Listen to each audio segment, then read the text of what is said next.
கொடி பறக்குது கொடி பறக்குது, கோட்டை மேல கொடி பறக்குது, பாரத தாயின் கொடி பறக்குது.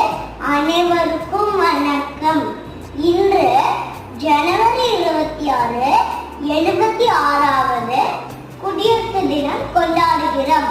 1950ஆம் ஆண்டு ஜனவரி 26 அன்றுதான் இந்தியா குடியரசு நாடாகியது.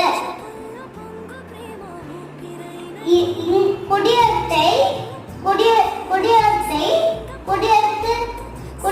என்றால் மக்களாட்சி என்று பொருள். குடியரசு தினம் தேசிய திருவிழா ஆகும். நாம் இந்தியர்கள் என பெருமை கொள்வோம். இந்த